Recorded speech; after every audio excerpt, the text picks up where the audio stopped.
আর একটা রাখি নাই এর ভিতরে আমি কিছু লোক চিনি, এর ভিতরে আমার আপন নিজের শালা ছিল। এ হইলো এই দেশের বড় রাজাকার।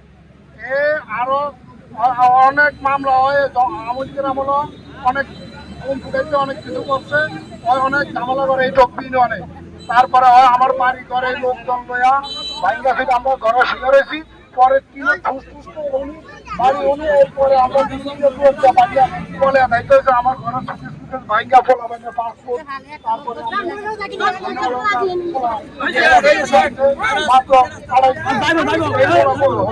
এই পোলা পালা বাইরে এই পোলারও ধরে মারছে আমার 4 জন লোক। মোহাম্মদ সোহাগ প্রবাসের থেকে আইছে, তারাও মারছে। তারপরে বাকি লোক 4-5 জন লোক আমাদের সব হাসপাতাল আছে, আপনারা সবাই দেখছেন। আমরা প্রশাসনের কাছে উপযুক্ত বিচার চাই। কেন এই বাড়িতে কেন হামলা করছে? এখন আমরা ঘটনাস্থলে আপনারা যা দেখেন কি সত্য কি মিথ্যা, আপনারা যা এলাকার লোকজন আছে এগারো পয়লা আমরা তদন্ত করে জিনিসটা দেখেন প্রশাসন দায়িত্বের কাছে। আমরা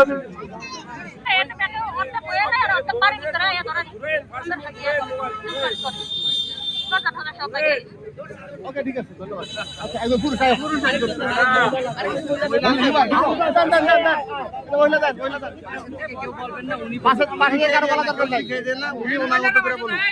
এখানে শিখে দিলে কিন্তু অনেক ক্যামেরা আছে, পরে কিন্তু শিখে নালা কিন্তু ভাইসা দেবেন, শিখান শিখেন দরকার নাই।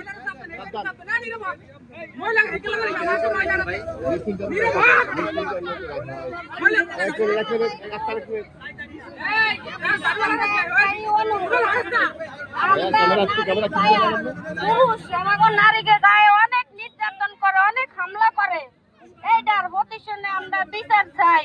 কারণ হলো পুরুষ, আমরা মহিলা, কিভাবে আমাকে গায়ে অত্যাচার করবো, কিভাবে আমাকে গায়ে ঘুষি মারবো, লাথি মারবো। এইটা আমরা মহিলারা যদি একযোগিত হইতাম তাহলে একটা মানুষ ওই জায়গার থেকে কোনো জায়গায় ফিরে যাইতে দিতাম না। মানে এটা করছে কারা? এটা করছে কারা? ধরেন লোক ধরেন না কেন? এটা জামাত শিবির, ওরা রাজাকার।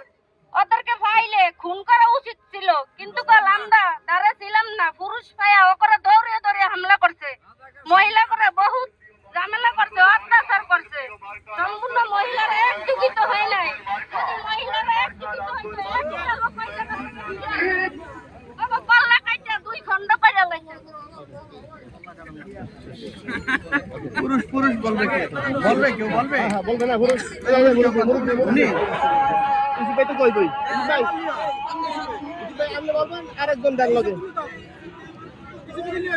ভাই ঘুরে ঘুরে ঘুরে এক স্পট হয়ে যায়, এক স্পট হয়ে যায়। দিগান ভাই ভাই দিগান ভাই দিগান ব্যাকগ্রাউন্ড থেকে মহিলারা সরে যান। ব্যাকগ্রাউন্ড থেকে মহিলা শেষ। হ্যাঁ পুরুষ পিছনে যান। বাবু সরো। ভালো করে মুখ দাও ধরে।